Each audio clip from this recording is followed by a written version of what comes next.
Hey guys, welcome to the Storybook Panda channel. We learned last time that the Taoist wasn't such a bad guy after all. He had killed a corrupt chancellor and was being pursued by the government's men. We left off last time with him leaping in the trees with the chancellor's head using his Hing-Gong and internal Kung Fu ability. Check out the previous videos if you need to get caught up. Otherwise, let's see what happens next.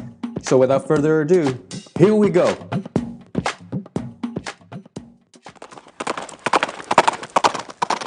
Ten riders arrived in black. "Look over there, someone's been here recently," one of the riders announced as he pointed to the area where Ironheart and the priest had their duel. A number of men dismounted their horses and approached the area. "Search the houses," ordered one of the riders. Suddenly, a large object was launched out of the tree, knocked one of the riders off his horse, and split his skull wide open. The rest of the men turned to the fallen rider and looked at the object that had hit him. "It's Chancellor Wang's head!" exclaimed one of the men.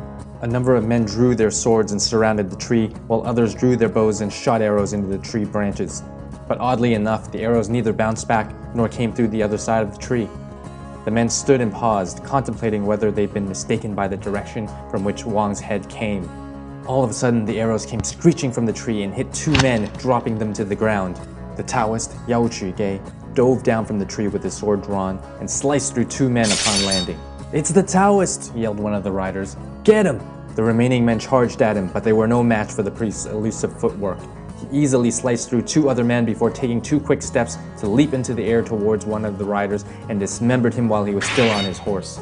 After seeing the Taoist's effortlessness with dismantling their group, the remaining riders galloped away on their horses. Ironheart and Sky Fury rushed out to the priest and asked, "Yao Douzheng, who were they?" "Let's find out," responded the priest as he searched their corpses. Some of the men had tags from the Song government, while others had tags with the Jurchen language. The priest also found a letter in which the Song government had approved a request by the Jin to search for the murderer of Chancellor Wang. "Traitors!" exclaimed Ironheart. "Our country has not been lost, and yet the Song government is already taking orders from the Jin." He shook his head. Ironheart and Sky Fury took out their shovels and worked with the priest to bury the dead men. Their wives took out brooms to sweep away the blood-stained snow. Ironheart's wife, Bao Sikyer, Charity Bao, was sweeping, but she suddenly dropped to her knees. Ironheart rushed over to her. "What's wrong?" he asked while carefully supporting her. She did not answer, but her face was pale. The priest walked over to them and checked her pulse at her wrist. After a few moments of sensing the characteristics of the pulse, he smiled. "Young Hing," he said to Ironheart, "congratulations." "What? Why are you saying that?" asked Ironheart. "I'll explain when we get inside. Your wife needs rest," insisted the priest. After dusting off the snow and arriving in the Young home, the priest announced, "Your wife is pregnant." "Are you sure?" Ironheart asked, completely caught off guard by the diagnosis. "Absolutely," replied the priest. Ironheart was beaming with joy. "Yao Douzheng, this is truly a joyous occasion. You see, my brother's wife is pregnant as well. Would you do us the honor of naming the two children?" "It would be my pleasure." The priest paced for a moment to think of suitable names. "For Sky Fury's child, I propose the name Gokjing, meaning serenity. For Ironheart's child, I propose Yeonghong, meaning vitality. The intention behind these names is to remind them of the responsibility they have as young people, to stand strong as Song citizens in the face of foreign threat, never to forget what our people have suffered as a result of the Jinghong incident." "Gokjing and Yeonghong? What great names," applauded Ironheart. "Yes, indeed. These names would work for either a boy or a girl," added Sky Fury. The priest took out two daggers and carved the characters of Gokjing and Yeonghong on each of the daggers respectively. "Please give these to the children when they are born as a gift from me," said the priest.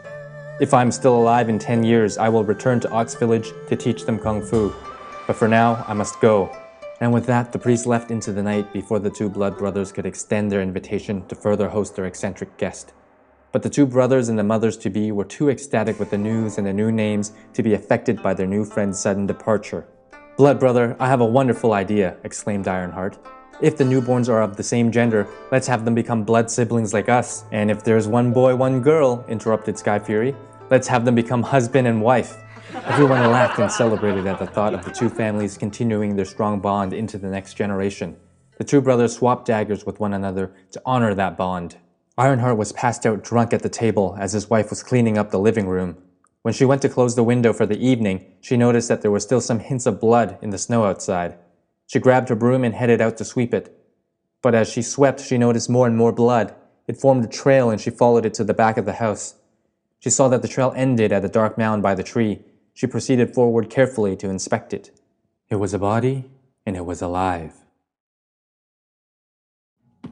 And that's it for this episode. Hope you guys enjoyed it. If you did, please show your support by liking this video and subscribing to the channel. Leave your questions or comments below and I'll be sure to address them in the near future. And I'll see you next time on Storybook Panda.